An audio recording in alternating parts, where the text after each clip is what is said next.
ఇక తెలంగాణకు సంబంధించి ఏడాది పరిపాలన పైన రేవంత్ రెడ్డి గారు వరుసగా విజయోత్సవాలు చేస్తున్నారు. ఏడాదిలో మేము టిఆర్ఎస్ ప్రభుత్వం కంటే గొప్పగా చేశామనేటువంటి చేసిన విషయాలను చెప్పుకునేందుకు చాలా ప్రయత్నం చేస్తున్నారు. అట్టహాసంగా ఏడాది పాటు సాగినటువంటి అనేక విషయాలను చెప్పేటువంటి ప్రయత్నం చేస్తున్నారు. ప్రజలు నమ్ముతారా నమ్మరా అనేటువంటి పక్కన పెడితే ఏడాది పరిపాలనలో Congress party, TRS party, BJP party, Majlis, వామపక్షాలకు సంబంధించినటువంటి వాటిని అన్నిటిని మనం తీసుకోవాలి. అధికారంలో ఉన్నటువంటి పార్టీ ఏడాదిగా ఇచ్చినటువంటి వాగ్దానాలన్నీ నెరవేర్చిందా?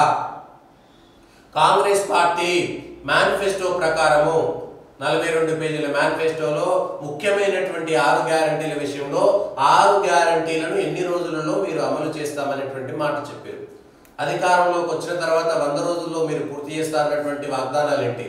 6 నెలల్లో పూర్తి చేస్తామన్నటువంటి వాగ్దానాలు ఏంటి? ఏడాదిలోపు పూర్తి చేస్తామన్నటువంటి వాగ్దానాలు ఏంటి? మీరే ఒకసారి సమీక్ష చేసుకోండి. వేరే ఎవ్వరూ అక్కర్లేదు, మీరే సమీక్ష చేసుకోవాల్సినటువంటి అవసరం ఉంది.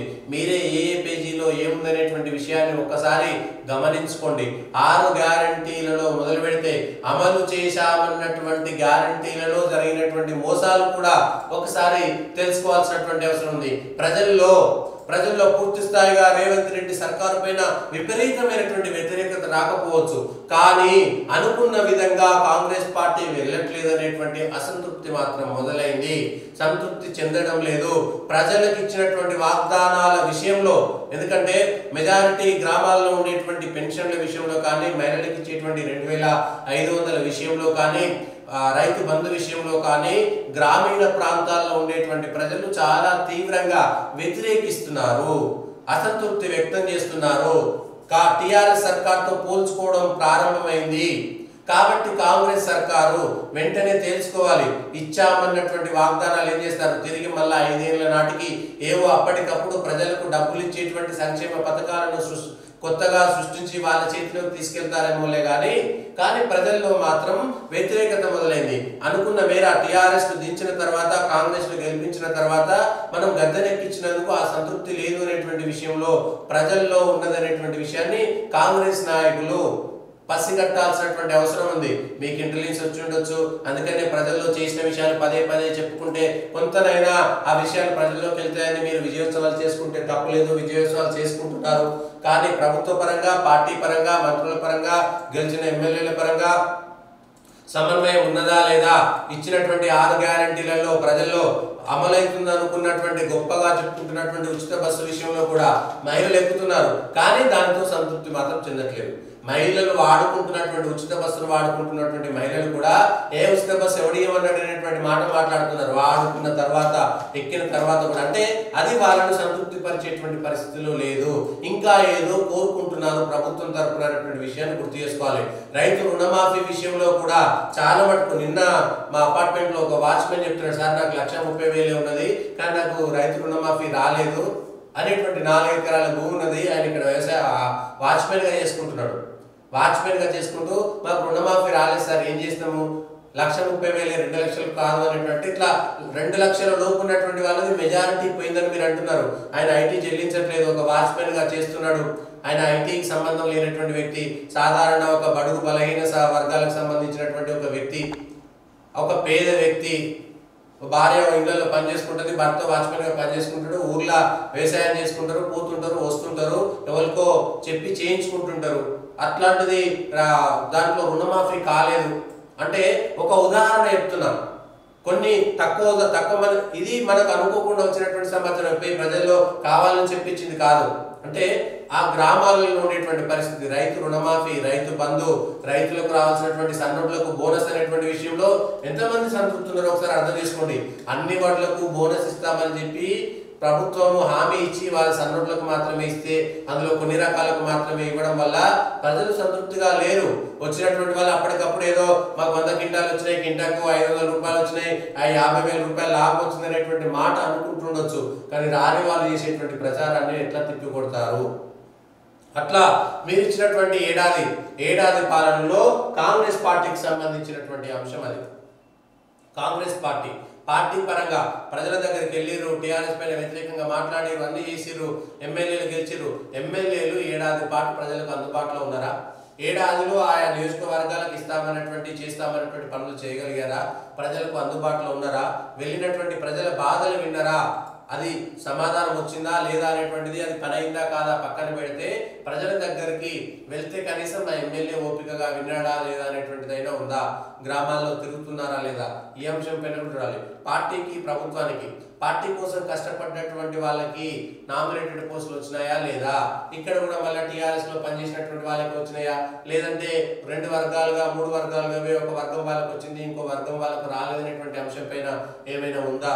దీనిపైన కూడా సమాధానం చెప్పాల్సినటువంటి పార్టీ కాంగ్రెస్ పార్టీ.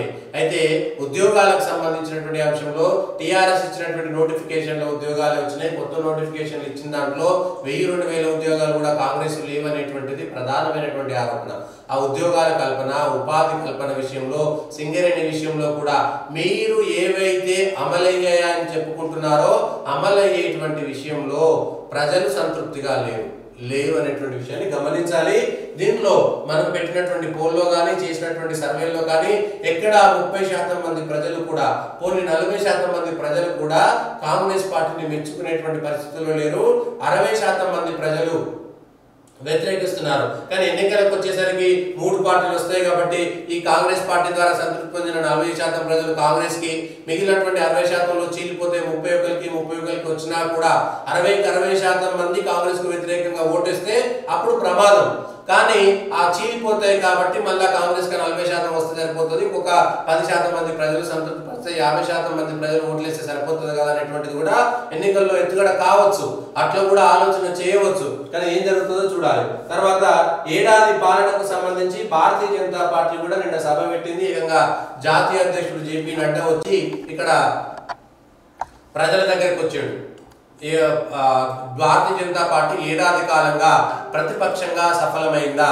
ఎందుకంటే ప్రధాన ప్రతిపక్షమైనటువంటి టీఆర్ఎస్ ను కాదని బీజేపీ చేసినటువంటి పోరాటాలన్నీ కాంగ్రెస్ పార్టీ పైన టీఆర్ఎస్ ను మరిపించే విధంగా, కాంగ్రెస్ కు మేమే ప్రత్యామ్నాయమైనటువంటి విధంగా గత ఏడాది కాలంగా భారతీయ జనతా పార్టీ ప్రజల మధ్యన చేసినటువంటి పోరాటాలన్నీ, అసెంబ్లీలో చేసినటువంటి పోరాటాలన్నీ, పార్లమెంట్ లో చేసినటువంటి పోరాటాలన్నీ, మీడియాలో చేసినటువంటి పోరాటాలన్నీ అనేటువంటిది ప్రజలు తెలుసుకుంటారు.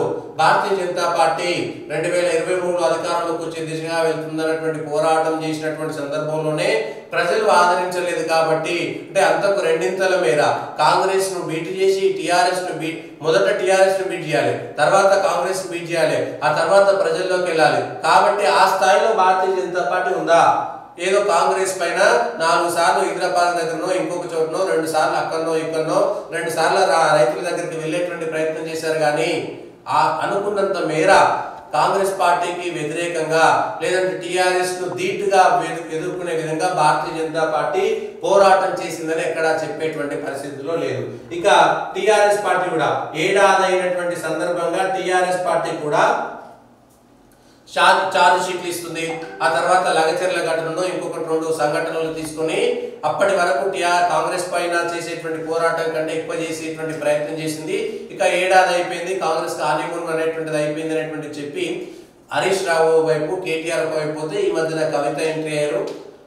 అటు కేసీఆర్ మాత్రం పూర్తిగా బ్యాక్ స్టెప్ లో ఉన్నారు. ఏడాది అయిపోయినా రాలేదు. ఏదో పార్లమెంట్ ఎన్నికల సందర్భంగా కనబడ్డ తర్వాత ఇప్పటిదాకా కేసీఆర్ మళ్ళీ కనబడలేదు. ఎమ్మెల్యేగా గజ్వేల్ దగ్గర ఉండలేడు, ప్రతిపక్ష నాయకుడిగా అసెంబ్లీకి వస్తలేడు అనేటువంటి అపవాదం ఉన్నది. 10 సంవత్సరాల కోపం ఇంకా టీఆర్ఎస్ పైన పోలేదు. కేటీఆర్ మాట్లాడేటువంటి భాష విషయంలో కూడా ఇప్పటికీ ఇబ్బందికరమైనటువంటిది. కాంగ్రెస్ తిట్టేటువంటి అంశంలో కాదు, వ్యవహార శైలిలో ఇంకా కొంత అహంభావము, ఇంకా కొంత టెక్కు కనబడుతుంది అనేటువంటిది ప్రజల నుంచి వచ్చినటువంటి ఫిర్యాదు.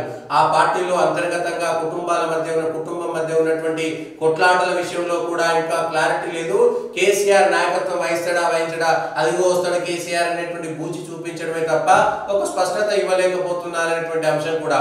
సో ఏడాది కాలంగా ఉన్నటువంటి కాంగ్రెస్ సర్కారు పైన విమర్శలు చేస్తుంటే సహజంగా 10 ఏళ్ల పాటు టీఆర్ఎస్ చేసినటువంటి అనేక అంశాలు కూడా మళ్ళీ తెరపైకి వస్తున్నటువంటి సందర్భంలో అటు 10 ఏళ్లలో జరిగినటువంటి పొరపాట్లను వాటికి సమాధానం చెప్పుకోవాలి. ఏడాది పాటు కాంగ్రెస్ పైన అప్పుడే ఏడాదిలోనే టీఆర్ఎస్ అప్పుడే చెప్తానటువంటి దానిపైన కూడా టీఆర్ఎస్ కూడా కనీసం 50% మార్కులు ఇచ్చేటువంటి పరిస్థితి కూడా లేదు. ఎందుకంటే 10 ఏళ్లలో మీరు చేసినటువంటి అనేకమైనటువంటి అంశాలని ఇంకా ప్రజలు గుర్తుంచుకున్నారు. మీ కుటుంబం మీద ఇంకా కోపం పోలేదు, మీ కుటుంబం మీద ఇంకా కోపం పోలేదు అనేటువంటి విషయాన్ని అర్థం చేసుకోవాల్సినటువంటి అవసరం ఉంది. ఏడాదిలో ఈ 3 పార్టీలకు సంబంధించినటువంటి అంశం ఇది. ఏడాది పరిపాలన పైన ఈ 3 పార్టీలకు సంబంధించినటువంటి అంశం ఇది. టిఆర్ఎస్, కాంగ్రెస్, బీజేపీ 3 పార్టీలు కూడా అధికార పక్షంగా కాంగ్రెస్ కు 100% మార్కులు కాదు కదా 30-40% మార్కులు కూడా ఇవ్వలేనటువంటి పరిస్థితి ఉంది. ప్రతిపక్షంగా టిఆర్ఎస్ పార్టీకి కూడా 40% కంటే ఎక్కువ మార్కులు ఇవ్వలేనటువంటి పరిస్థితి. ఇక భారతీయ జనతా పార్టీకి కూడా 30% కూడా మార్కులు ఇవ్వలేనటువంటి పరిస్థితి. మజ్లిసు ఎవరు అధికారంలో ఉంటే వాళ్ళకి అండగా అవుతారు. కమ్యూనిస్టు పార్టీలు ఎటు తెలుసుకోలేక వాళ్ళు ఉనికిని కాపాడుకునేటువంటి ప్రయత్నము. కొద్దిసేపు కాంగ్రెస్ కి 60% మార్కులు ఇస్తామని ఒక ఆయన, 30% మార్కులు ఇస్తామని ఇంకొకరు ఉనికిని కాపాడుకునేటువంటి ప్రయత్నం తప్ప ప్రజల్లో కమ్యూనిస్టుల ద్వారా ఈ పోరాటం చేయాలనేటువంటి భావన తొలగిపోయింది. సో అది కూడా ఆ పార్టీలకు ప్రమాదమే. ప్రమాదపు అంచులో కమ్యూనిస్టు ప్రభుత్వాలు ఉన్నాయి కాబట్టి ఆ కమ్యూనిస్టు మేధా సంపత్తి అంతా కాంగ్రెస్ వైపు వలస వెళ్ళి కాంగ్రెస్ వాళ్ళు కూడా పూర్తిగా కమ్యూనిస్టుల రూపంలోకి మారిపోయారనేటువంటిది స్పష్టంగా కనబడుతున్నది. కాబట్టి ఏడాది కాలంలో అధికార పక్షానికి పూర్తి స్థాయి మార్కులు లేకపోతున్నాం, ప్రతిపక్షంలో ఉన్నటువంటి స్థానిక టిఆర్ఎస్ పార్టీకి మనం పూర్తి స్థాయి మార్కులు లేకపోతున్నాం, జాతీయంగా కేంద్రంలో అధికారం నుండి రాష్ట్రంలో 8 మంది ఎంపీలు ఉన్నటువంటి 8 మంది ఎమ్మెల్యేలు ఉన్న భారతీయ జనతా పార్టీకి కూడా 40-30% మార్కులు ఇవ్వలేకపోతున్నాం. సో 3 పార్టీలు సమానంగా ఉన్నాయి. సో మొదటి ఏడాదిలో ప్రతిపక్షాలు విఫలమైనాయి, అధికార పక్షం విఫలమైంది. నలుగుతున్నది మాత్రం ప్రజలు అనేటువంటి విషయాన్ని మనం ఒకసారి గుర్తు చేసుకోవాల్సినటువంటి అవసరం ఉన్నది.